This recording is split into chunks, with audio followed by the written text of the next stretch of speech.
బాపు రమణీయం 10వ భాగం 7/5/25 భట్టి విక్రమార్క సినిమా గురించి చక్కని విశ్లేషణ చేస్తున్నారు బాపు రమణీయం. చలనచిత్ర నిర్మాణం కళ అనే రోజులు వెనకబడి వ్యాపారం అనే రోజులు ముందుకు వచ్చిన ఈ రోజుల్లో 1000 వంకర డొంకరలైన తిప్పి కథని కంచికి చేర్పించు అనేది ఒక బాక్సాఫీస్ స్వప్నం. జానపదం నిర్మించి ఆట పాట ట్రక్కులు కథం తొక్కించి కైపెక్కించే సన్నివేశాలు కనిపించి జనం మీద విడుస్తే ఆ జనమంతా ధనంగా మారి మనవాళ్ళై పోతారనేది అనుభవం. విక్రమార్కుడి మార్కు కథలు వినోదం కోసమే కాదు, అవి పుట్టింది విజ్ఞానం కోసం కూడా. వాటిలో వేడి వెలుగు రెండూ ఉన్నాయి. దేశ భాషలన్నిటిలో వర్ధిల్లిన కళా సాహితీ శోభ చేకూర్చాయి. విక్రమార్కుడు ఆ శవాన్ని మీదకెత్తుకున్నటువంటి రామారావు అనేటువంటి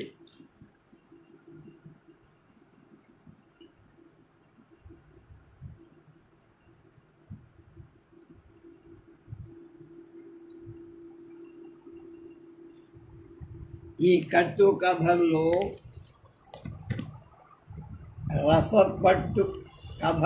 రసపట్టు అయిన కథావస్తువు కస్తూరి గుమాయిస్తూనే ఉంటాయి. అవి నాటకాలాడినా తెరకు అనువదించిన నటనకు కావాల్సినంత చోటు దొరుకు. నాటకీయత నిండిన ఈ నాటక కథలన్నీ ఏదో సందేశం కడుపులో పెట్టుకున్నవి. వీటిని చలనచిత్రాలుగా రూపొందించాల్సిన వ్యాపార కుశలు ఆ సందేశం అదృశ్యం కాని రీతి అంటే విజ్ఞానం మింగేసి వినోదం పుట్టించకుండా చిత్రీకరిస్తే ఉభయ తారకంగా ఉంది.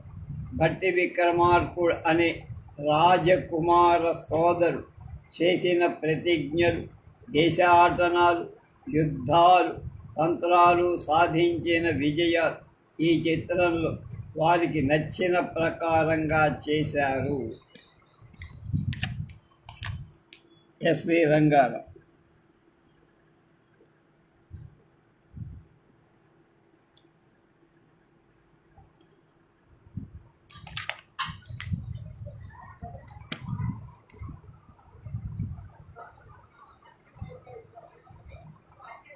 విక్రమార్కుడుగా ఎన్టీ రామారావు, మాంత్రికుడుగా ఎస్పి రంగారావు, అంజలి చక్కగా నటించి రేలంగి గిరిజన హాస్యం అందుకు తోడుగా కగ పుట్టేళ్ల యుద్ధం, తాచుపాముల చెరతపుల పోరాటం, కథానాయకి సాహస కృత్య, బేతాళుని ఘనకార్యాలు కూడా బాగుంది. క్లైమాక్సులు మరీ పొడుగై కథ బడుగైపోయి చిత్రంలో గల ఆకర్షణలో అయస్కాంతం సంగీత దర్శకుడు పెంజాల్ నాగేశ్వరరావు కట్టిన బాణి అలరింపులై అందంగా, సందమామ పాట చల్లగా వెన్నెల్లావు, మాంత్రికుడి మందిరంలో జావళి, కుశల కుమారి నృత్య గీతం ముఖ్యంగా చెప్పుకోదగ్గ. పాత చింతకాయ పచ్చడి లేని తెలుగు పంపలు, మాంత్రికుడు లేని జానపద కథలు ఎక్కడ ఉండవు. ఆ పాత మధుర చింతకాయ పచ్చడి మీద, ఆ జానపద కథల మీద మక్కువ నానాటికి ఎక్కువ అవుతూనే ఉంది. తెలుగువారు కేవలం వాళ్ళనే కాదు, తెలుగు వీళ్ళని కూడా రంజింపచేసే ఉభయ జన మనోభిరామం చెంపన చిత్రీకరించారు భట్టి విక్రమార్క. బాక్సాఫీస్ సూత్రాలన్నీ బట్టి కళా సేవ లాంటి కళ్ళమాటలు కట్టిపెట్టి భక్తు జనం కోసం, మనం మన కోసం, ధనం కాబట్టి అందుకోసం పట్టుబట్టి భక్తి విక్రమార్క రసపట్టుదలగా జనరంజకంగా నిర్మించారు. 1960లో మాధవయ్య అక్కినేని మన బడిపంతులు గారి అమ్మాయికి పెళ్ళీడు వచ్చింది, పాపం కట్నాలు ఇవ్వలేర కృష్ణుడు శోభన్ బాబు. అలాగా సంబంధాలు చూడాలా, అమ్మాయి బాగుంటుందా, సాయంత్రం వచ్చి కనబడమని. మాధవ అంటే ఏకాంతంగా మాట్లాడతావా కృష్ణయ్య? అమ్మో, ఆడపిల్ల ఒంటరిగా నేనే కదయ్యా భగవంతుడిని. కృష్ణ అయితే మాత్రం నిన్ను ఈ కృష్ణావతారం ఆడపిల్లల విషయంలో మాత్రం నేను నమ్మలేనయ్యా అంటాడు మాధవాచార్య బుద్ధిమంతుడి సినిమాలో. ఎన్టీ రామారావు మీద కార్టూన్.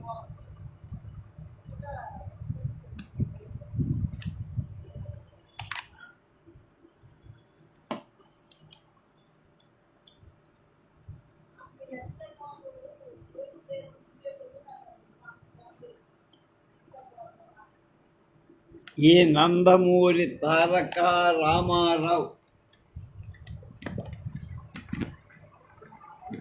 ప్రజల ఆనందమూరి తారగా నెలకొన్న తావు.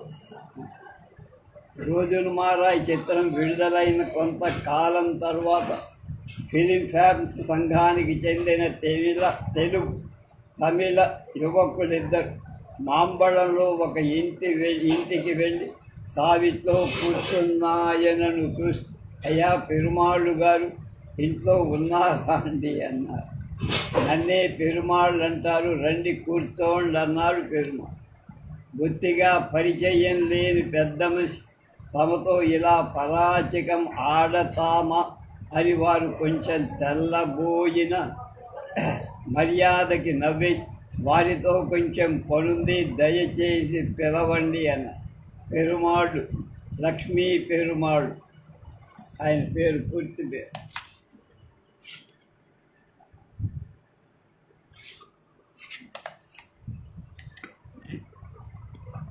ఎదటి మనిషి పెరుమాళ్ళు అని ఆయన పరాచికాలు ఆడటం లేదని 10 నిమిషాల తర్వాత తేలి. ముసలి వాళ్ళ వేషాలు సంసార సాగరంలో అలసిపోయి జలుబు పెట్టి జబ్బు చేసి దగ్గి సినిమాటిక్గా చనిపోయే వాళ్ళ వేషాలు ధరించి వాటి రూపకల్పన చిత్రణలో దర్శకుడు ఎంత మాత మూసలో పోసిన ప్రాణం ప్రతిష్ఠించి నడిపి ప్రేక్షకుడు రుమాళ్లను తడిపించగల యువ నటుడు పెరుమాళ్ళు ప్రతిభకు పై సన్నివేశం చిన్న దాఖలు. ఇలాంటి దాఖలాలు ఆయన రోజులు మారాయి తర్వాత కొన్ని చిత్రాల్లో చూపించి అచిరకాలంలోనే మంచి నటుడుగా పేరు తెచ్చుతారు. దేశం మొత్తం మీద ఎవరికీ తీసిపోరని, అనేకుల కన్నా అనేక విధాల గొప్పవారని పేరు తెచ్చుకున్న తెలుగు నటుడు కొందరి చలనచిత్ర ప్రగతి పరిశీలిస్తే వర్తమాన పరిస్థితుల దృష్ట్యా మంచి నటుడికి మంచి రోజులు కావు అని అనుకొన మనసవుతుంది. ఈయన ఒక తరహా పాత్రను సమర్థంగా నటించడం ఒక విధంగా అపరాధం కాబోడు అనిపించే రోజులు. సూర్యకాంతం, రమణారెడ్డి, వంగర వగైరాలలా ఈయన శక్తి సామర్థ్యాలకు ఒక తోట ఆనకట్ట కట్టి ఒక కాలువలోకి మళ్ళించి, ఏలూరు కాలువలో అది అలా సూటిగా పోతుందంతే. ఈనాడు పెరుమాళ్ళు ఒక చిత్రంలో ఉన్నాడన్న వార్త కథ అంతా ఊహించుకోవడానికి సులువుగా తయారైపోయి, ఆ పాత్రని మేటి దర్శక రచయితలు చేస్తున్న రూపకల్పన, దాని ప్రభావం క్రింద పెరుమాళ్ళు నటన కూడా ఆయా పాత్రల దైన్యం పట్ల సానుభూతి బదులు చిరాకు కలిగిస్తాయి, రసానుభూతి బదులు నిరసానుభూతి కలిగిస్తాయి. తెర మీద పెరుమాళ్ళు వణుకుతూ మాట్లాడిన, కంబళి కప్పుకున్న, దగ్గిన ప్రేక్షకులు కొందరు నవ్వుకుంటున్నారు. సమర్థుడైన నటుడిని ఇలా దుర్వినియోగం చేసుకుంటున్న పరిశ్రమ శరీరంలో సామర్థ్యంలో కూడా ఈ వ్యక్తికి కేవలం పేటెంట్ మొసలి వేషాలే కాదు, ఇతర విధాల సద్వినియోగం చేసుకునే మార్గం ఆలోచించటం న్యాయం. ఈ తరహా నటుల పాత్రల తరహాలను మార్చితే తెలుగు సినిమా తరహాలే మరింత పెద్దదవుతుందని ఒక సినీ మనిషి అతిశయం. ఇలా ఈ పాటికి జరగాల్సిందే, ఎందుకు జరగలేదు అంటే ఏ ఒక్కరిని బాధ్యులనలేవు. లోగుట్టు పెరుమాళ్ళు పెరుకని ఊరుకోవటం కూడా భావ్యం కాదేమో. సినిమా నీ ఫోటోకి దండయ్య అంటే వాడిని చంపినట్లే. నీ మీదనే నర్రోయ్ సందర్భం పడితే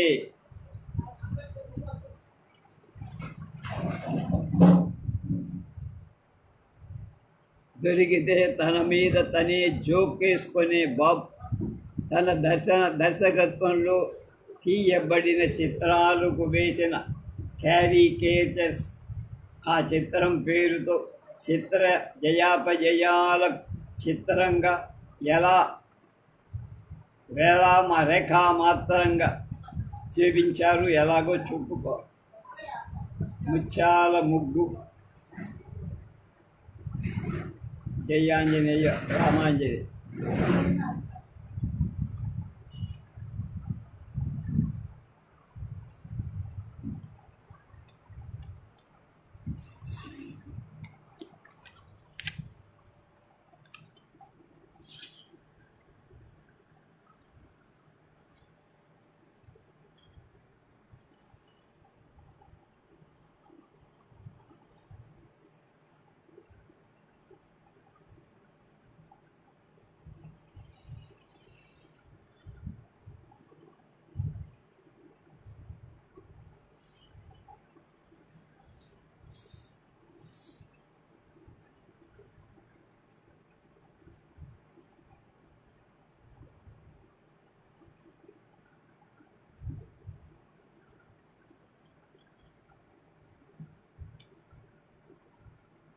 సారథి స్టూడియోస్ భాగ్యదేవత.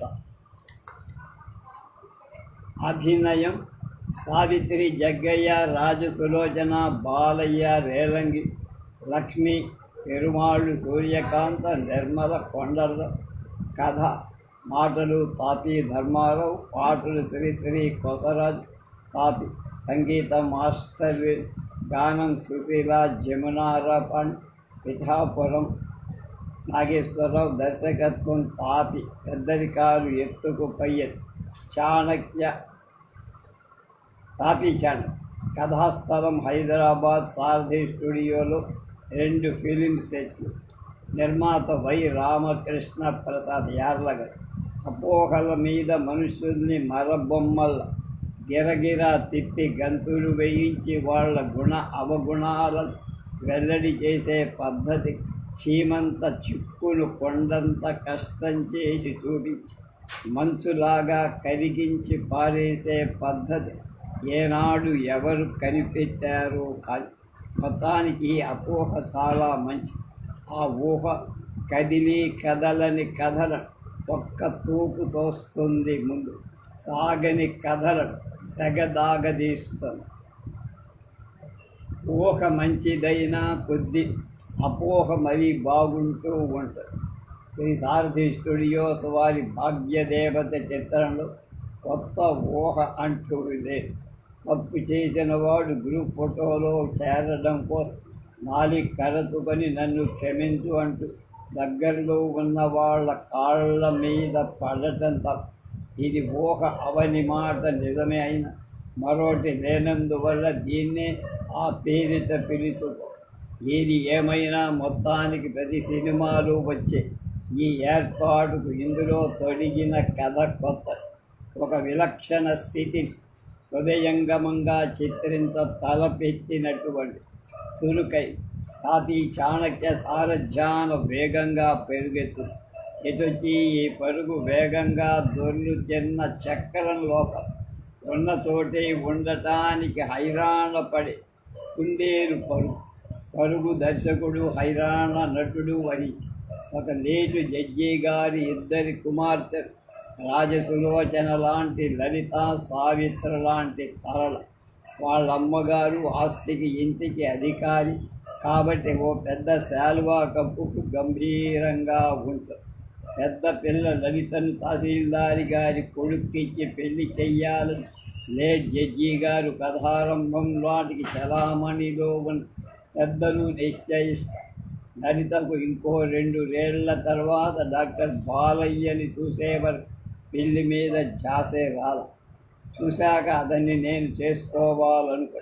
పబ్లిక్ గార్డెన్స్లో పబ్లిక్గా జూయట్లు వాడుతున్న మన మనసులో మాట తల్లికి చెప్పకుండా తన మనసు గుర్తుగా ఉంచి ముహూర్తం వేళకి పరారై పెళ్లివారు ఇదేమని కోపగించుకునే వరకు చిన్న కూతురు సావిత్రి కాబోయిన అక్క మొగుడు తనే కట్టుకొని మాట దక్కిస్తారు. తహసీల్దార్ గారు అబ్బాయి జగ్గయ్య తప్పిపోయిన పెళ్లి కూతురు మీదనే పగబెట్టి గురిపెట్టి ఆమె కాపరం ధ్వంసం చేయాలని చూస్తారు. దళితకు భర్తకు ఆవలకే స్త్రీ స్వాతంత్ర అవధులు అనే విషయంపై సంసారం డ్యాన్సులు చేయవచ్చు. వాద ప్రతివాదాలు జరుపుతున్నందుకు జగ్గయ్య రాకపోక డాక్టర్లో భార్య శీలం పట్ల అపోహలు కలిగి ఇద్దరూ వేరైపోయి భర్తకు నచ్చజెప్పి నిజం చెప్పించి ఈ అపోహ తొలగించే బాధ్యత సరళ మీద ఉంటుంది. అత్తగారు చండశాసనరాలు అయిన ఇల్లు కదలనివ్వనందువల్ల ఆమె ఏ సాహసాలు చేయలేకపోయింది. అందువల్ల కాంపౌండర్ రేలంగి మారువేషాలు వేసి రాజసులోచన లలిత చేత వేయించి కథలోనే కొలిక్కి తెస్తారు. ఆ వేళకి కూనీ కేసులు, లారీ ప్రమాదాలు, రైలు ప్రమాదాలు ఆదుకొని సమస్య పరిష్కరిస్తారు. జగ్గయ్య తమిళ చిత్రాల్లో శివాజీ గణేశన్ల పెద్ద పెద్ద కేకలేసి హడావిడి చేసి లలిత మహాపతివ్రతని తన తల్లి నిజంగా కాదు దేవతని, భాగ్యదేవతని ఉద్ఘోషిస్తారు. సావిత్రి కూడా తమిళ చిత్రాల్లో కన్నాంబల సుదీర్ఘమైన సంభాషణలు పలుకు సన్నివేశం ఉద్వేగభరితం చేయటానికి ఇలా అతిశయోక్తి పద్ధతిలో భూతద్దం కింద పెట్టి చూడితే ప్రేక్షకులు హత్తుకుంటుందని సినిమా వాళ్ళు అంటారు. ఈ చిత్రంలో ఇదే కాక మొత్తం అన్ని పాత్రలు శిల్పంలోనే రూపొంది తిరిగి ఇదే శిల్పం. దాన్ని బట్టి ఆయా పాత్రధారుల నటన కూడా అందుకు తగ్గ విధంగా అత్యంత సమర్థవంతంగా. ఒక్క బాలయ్య మటుకు తొణుకు బెనుకు లేకుండా స్థిమితంగా నిలబడి మాట్లాడారు. తక్కువబాయి మార్కు కోడలుగా నటించడం సావిత్రికి పూర్తిగా నచ్చినట్లు తోచను. కథ బలీయం కాబట్టి ఊరుకుంటున్న హీరో ఇలా వ్యవహరించింది. పెరుమాళ్ళు కొత్తగా ప్రాణానికి హాయిగా ఉంది. సూర్యకాంతం అత్తగారి ధాటి నిజాన్ని మితిమీరిపోయిన ఆమె హడావిడి రేలంగి నటన ఈ చిత్రాన్ని ఉత్సాహంతో నింపే. ఇది ఒక కొత్త పెళ్లి కూతుళ్ళ శోభనం గదిలో పాటలు పాడుతూ డ్యాన్సుకు పడిగట్టడం, సావిత్రి కొండంత సమస్య నెత్తిన పడ్డం, ఏం పాడుకోక ఏడుస్తూ పాట పాడటం వంటి సరికొత్త పాత గమ్మత్తు చక్కని వినోదాన్ని సమకూరుస్తాయి 1950. మంచోళ్ళు పెద్దోళ్ళు అంటూ ఈడిగా ఉండరు మామ, మంచి చెడ్డ కలిస్తేనే మడి. అది సాక్షి సినిమాలు డైలాగ్. రమణమూర్తి మీద బాపు ఫార్చ్యూన్.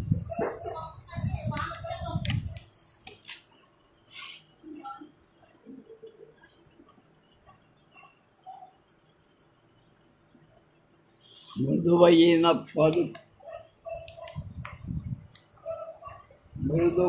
పలుకు రుజువైన నటన రమణీయమూర్తి శ్రీ రమణమూర్తి. పొడుగైన నేడు బడుగేరు, రేపు హిట్టయిన నాడు ఎదుగెంత సేపు మళ. మృదువైన పలుకు రుజువైన నటన రమణీయమూర్తి శ్రీ రమణమూర్తి. పొడుగైన నేడు బడుగేరు, రేపు హిట్టయిన నాడు ఎదుగెంత సేపు ఎదుగు ఎంతసేపులో ఎదుగుతాడు. అత్త ఒకింటి కోడలి అనుపమ వాళ్ళ సినిమా. ఒకరికొకరు మించిపోవటానికి ఎవరెవరికి తీసిపోకుండా అందరూ హుషారుగా పనిచేసి తీసిన హాస్యరస ప్రధాన చిత్రం అత్తా ఒకింటి కోడలి అనుపమ. ఈ ఏడాది సాంఘిక చిత్రాలలో అగ్రశ్రేణికి చెంది నాకు కూడా సినిమా రామించడానికి నవరసాల కన్నా మిన్న అనతగ్గ పాదరసం ప్రభావాన్ని పసిగట్టిన దర్శకుడు తిలక్ ఈ చిత్రాన్ని చైతన్యంతో మనోరంజకమైన స్ఫూర్తితో వేగంగా నడిపించారు. తెలుగువాడి సంసారానికి నాడిలాంటి అత్తా కోడళ్ల పొత్తు మీద వినబడే నానుడి మీద కట్టిన ప్రహసనం మార్పు కథ. దీనికి పదోరసం పాదరసం. రమణమూర్తి, దేవిక.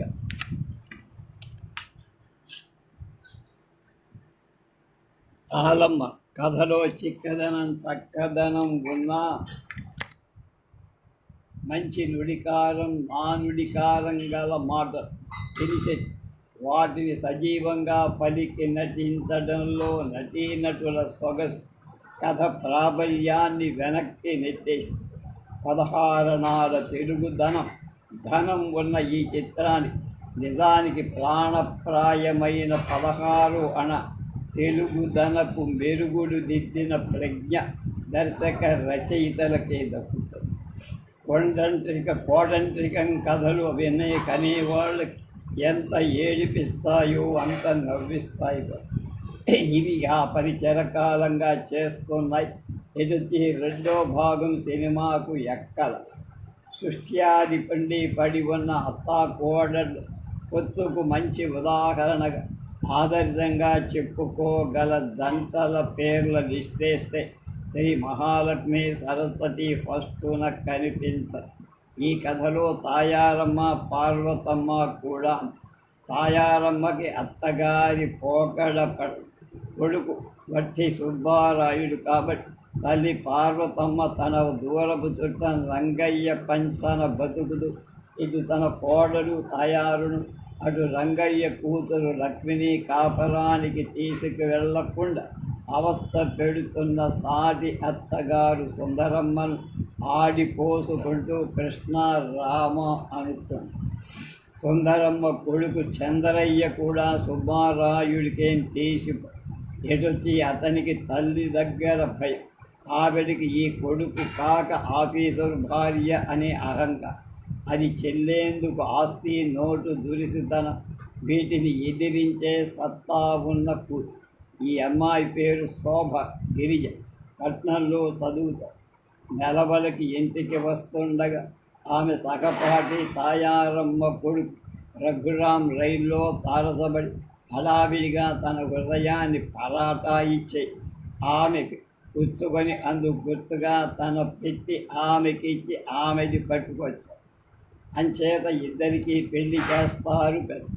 పెళ్లికి అల్లుడు రఘురాం పెట్టిన షరతు పుణ్యమాని సుందరమ్మ తన కోడలు కాపరానికి రాణిస్తుంది.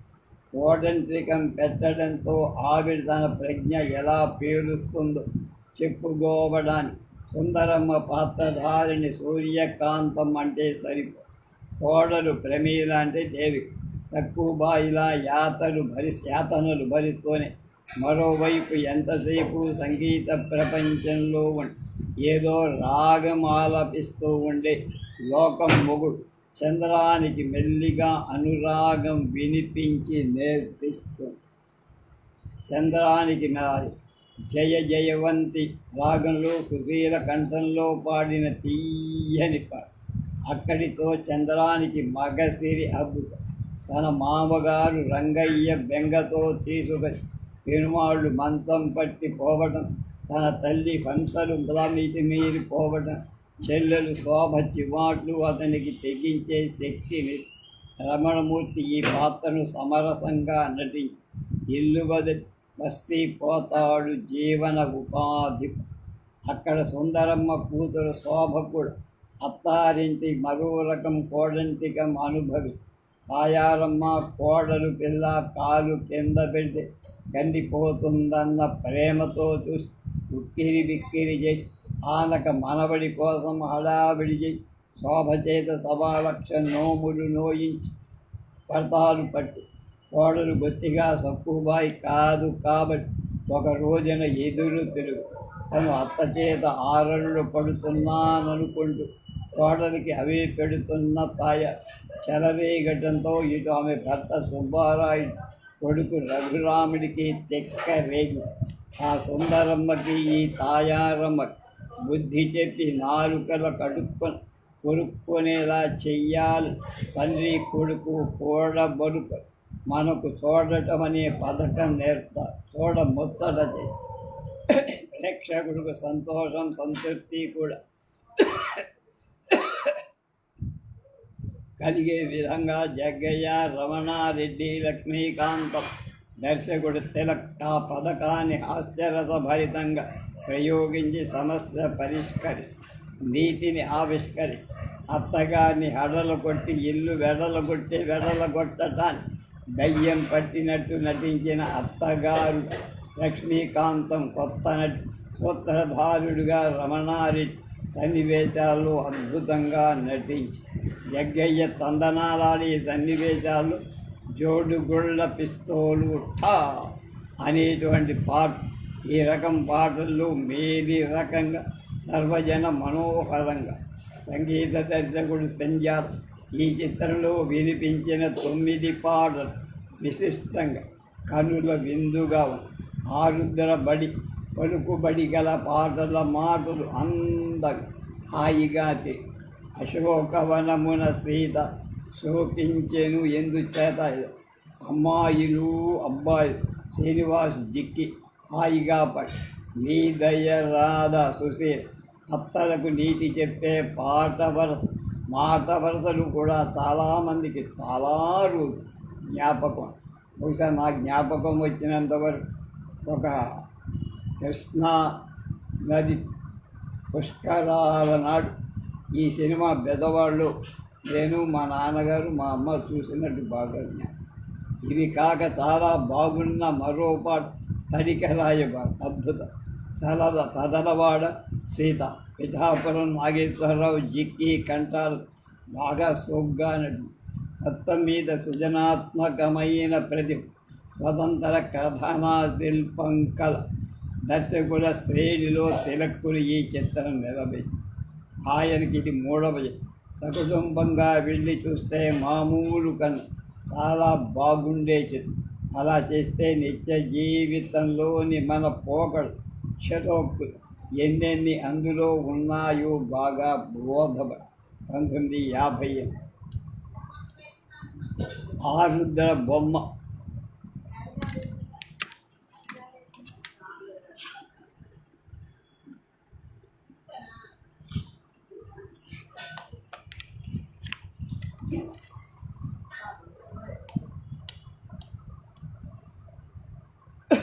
కొత్త ముఖాలు మన నటీనటుల కేశాలంకరణ శిల్పం కొద్దిగా మారితే చలనచిత్ర కళ ఎవరెస్ట్ శిఖరాన్ని కాకపోయిన కాంచన్జంగా శిఖరమంత ఎత్తుకైనా పెరుగుతుంది. ఈ మధ్య ఒక తమిళ చిత్రాభిమాని అన్నా ఆయన నేను పేరు గుర్తులేదు మాట వరుసకి జగదల పరదాబన్ అనుకుంది. సదరు జగదల ప్రతాపన్ గారు ఈ సినిమాకు వెళ్ళిన హీరోల జుట్టు చాలా ఎబ్బెట్టుగా కనిపిస్తుంది. జానపద హీరో అయితే చెంపల మీదికి దిగిన తమ్మె గెరదాలు వగేరు.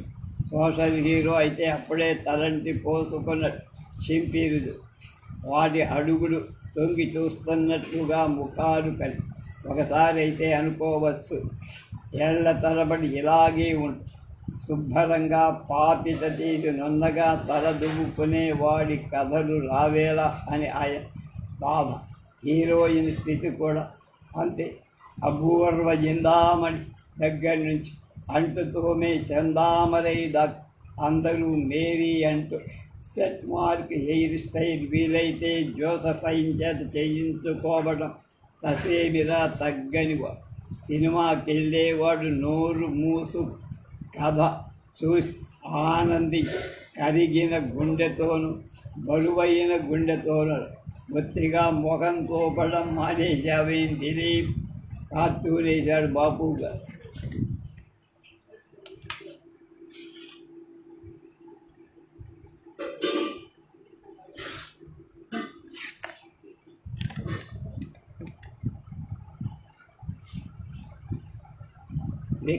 బరువెక్కిన గుండెతోనో ఇంటికి పోకుండా ఇలా జుట్టు పట్టుకు బెంగెట్టుకు ఇదవటం ఏమిటి? మరి ఇది కాకపోతే అని మనం ఇది కావచ్చు. అది ఏం చేస్తాం? జగదల ప్రతాపం గారి రసాస్వాదని ఈ జుట్టు ఎబ్బెట్టుగా తోచి అడ్డు తగులుతోంది. బహుశా నటుల భావాలు దీని చాటున మరుగైపోతుంటాయి కావు, లేదా వారి అన్నట్టు విసుగేసి కూడా ఉండొచ్చు. మనకిలా లోకో భిన్న రుచి, అందులో తమిళ చిత్ర ప్రేక్షకుల అభిరుచులు మనకేలా అనుకుంది. అయితే ఒక బోలెడు తమిళ చిత్రాలు తర్జుమా అయి మనకి దిగుమవుతాయి. పోనీ అనుకున్న తెలుగు చిత్రాలంటే మోజుగల ఒక వెంకటేశ్వరరావు గారు కూడా ఇలాంటి ఫిర్యాదే చేస్తారు.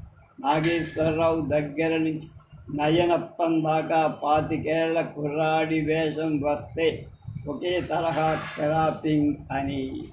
ఇటీవల ఒక ఫిలిం ప్రముఖుడు ఒకడు కొత్త ముఖాల కోసం చేసిన ప్రకటన ఇలా ఉంది: హీరో హీరోయిన్ పాత్రలు భరించడానికి కొత్త నటులు కావాలని ఆ కంపెనీ ఒక హెచ్చరిక వేసి అందుకు ఆశించే యువతీ యువకుల సినిమా మీద దారుణమైన మోజు ఉండడం, హీనపక్షం వ్యక్తికి దాకా చదువి ఉండడం, కాస్తో కూస్తో రంగస్థల లేక నటనానుభవం ఉండి తీరాలని లేని ధైర్యంగా ఉండటం వరైనా షరతులు పెట్టారు. అన్నిటికన్నా ముఖ్యమైనది మేటి నటుల పోలికను మాత్రం ఉండకపోవడం. నాది అచ్చు దిలీప్ కుమార్ జుట్టు ఒట్టు అను వీరి ప్రొఫైల్లో దేవానంద్ పోలికలున్నట్టు అనుమానంగా ఉంది. స్మియను నేను వైజయంతిలా డ్యాన్స్ చెయ్యగలను, ఇది తగ్గి నేను అశోక్ కుమార్లా ఉంటానని, నేను నాగేశ్వర్లా ఉంటానని నా మిత్రుడు వాదించుకుంటున్నాను. నేను మద్రాసు బొంబాయి వస్తే ఛాన్సులుంటాయా అని పోలికలు చెప్పుకొని అవే అర్హతలనుకొని సినిమాలో చేరబోయే వాళ్ళకి ఇది వార్నింగ్ కాదు. దీంతోపాటు మేటి నటుల మీద విమర్శ కూడా వినిపిస్తారు అని కొందరు గెత్తని వాళ్ళు అంటున్నారు. అప్పుడే చలామణిలో ఉన్న నటీనటుల ముఖాలు బగులేవని కాదు, భావాలు బట్వాడా చేసేందుకు వాటిలో సదుపాయాలు లేవని కానీ విసిగెత్తిస్తున్నాయని కానీ అనలే. ఎందుకంటే వాటిలో చాలామంది తమ ఉన్నత స్థాయికి అర్హత ఉన్నది రుజువు చేసుకొని ఫేస్ వాల్యూ ఎక్కువే అని వేరే చెప్పక. అయితే ఈ విమర్శకుల భావం ఏమిటంటే ఈ పాత ముఖాలలోనే కొత్తదనం కనిపిస్తే బాగుంటుందని. మన హీరోలు హెయిర్ స్టైల్ క్రాపింగ్ కనుక మారితే హ్యామింగ్ అనబడి దిటో నటన మారుతుంది. జుట్టు వల్ల తప్పనిసరిగా పట్టాల్సి వచ్చే స్టాక్ పోదు, మారుతాయి. ఇవి గనక మారితే మెల్లిగా ఫోటోగ్రఫీ, ప్రేమ ఘట్టాలు, చందమామ సాంగ్స్, ఆ పైన కథా కమామి, ఆదరిమేన చలనచిత్ర స్వరూప స్వభావాలే మారి కొత్త మార్గంలో ముందుకు సాగగలవని ఈ వర్గం అతివ. ఈ పరిస్థితికి ఎవరు ఎంతవరకు బాధ్యతలనేది ఎంతవరకు కారణం ఏది ఏమైనా మిగతా బాక్సాఫీస్ పుత్రాలు పేరిట డ్యాన్సు లేకపోతే జనం రాదు అని నీకు తెలుసు కదా. అన్నట్టుగా దీని కారణాన్ని కూడా ప్రజలు నెట్టిన రుద్దటం సరికాదు. ఈ ఫ్యాషన్లకు వరవడి దిద్దగల సినీ తారల అలంకరణలు జనం దేన్ని అనుకరించినా మానింది. రింగుల క్రాపింగ్ మీద మాత్రం మోజుతో విరగబడి అనుకరించడం. అందువల్ల 3 కారణాలు ఉండవచ్చు. ఒకటి, ఎవరు దాని గురించి పట్టించుకోక మామూలుగాని పని సాగించ. పెద్ద నటులకు చెబితే బాగుండదను, చెప్పినా వినరను దర్శక నిర్మాతలు అనుకోవల. 3, ఈ పెద్ద నటులు సవరణలు ప్రతిపాదనలు అంగీకరించకపో. ఈ మూటిలో ఏదో ఒకటి కావచ్చు అనుకోలే. పరిశ్రమ స్థితిగతులు చూసి కేవలం ఈ క్రాపింగ్ వంటి వాటి విషయాల్లోనే కాక అన్నిటా ఈ 3 లక్షణాలు ధగ మెరిసిపోతున్నాయని పరిశ్రమలో ఉన్నవాళ్ళే అంటున్నారు. పని మనిషి వేషం వేసిన ఒక పెద్ద నటు షిఫాన్ చీరక మరీ అంటూ తోముతానని పట్టుబట్టి చీర చెరిగినట్టు చూపాలంటే దాని మీద ఇంకొక నైలాన్ గుడ్డతో మాసికలు వేసుకోవాలి. పోస్ట్ మ్యాను పోలీసు వెయ్యాల్సిన ఒక పెద్ద నటు కాబట్టి యూనిఫారం తప్ప తొడగనని దరిద్ర కొట్టు కాకి సరుకు ధరించం పరువు తక్కువని ప్రకటించి కళ పవిత్రమైందని ఆవిడ కోసం జీవితాన్ని అంకితం చేస్తానని ఫోటోజెనిక్గా మాట్లాడేవారు వాస్తవికతను పోయి అడుగడుగున జీవితం ప్రతిబింబింప చెయ్యడం తమ లక్ష్యమని ఉద్ఘాటించేవారు. ఇలాంటి అద్భుతాలు చేస్తూ ఉంటూ పైన చెప్పిన జగదల ప్రతాపం గురించి అంతగా పట్టించుకోబడు. ఈ వాక్యకారుడు అన్ని అక్షరాలు రాయడం అద్భుతం అనిపించు. నిజానికి క్రాపింగుల కథ హాస్యాస్పదమై చిన్న సమస్యగా సరదాగా తేలిక కబుర్లు చెప్పుకోవటానికి సరిపోయే సంగతిగా కనిపించింది. నేటి చలనచిత్ర పరిశ్రమకు సంబంధించిన అన్ని శాఖలలో ఉన్న పెద్ద సమస్య అన్నిటికీ అది ఒక చిహ్నం. క్లయింట్ మాడ గదిలోకి వెళ్ళి మాట్లాడుకున్నాను రండి. కాంట్రాక్టర్ రావు గోపాల్ వదిలండి, గోడలకి చెవులుంటాయి. వ్యవహారాలు మాట్లాడుకోవడానికి ఇక్కడే సేఫ్టీ. ముత్యాలము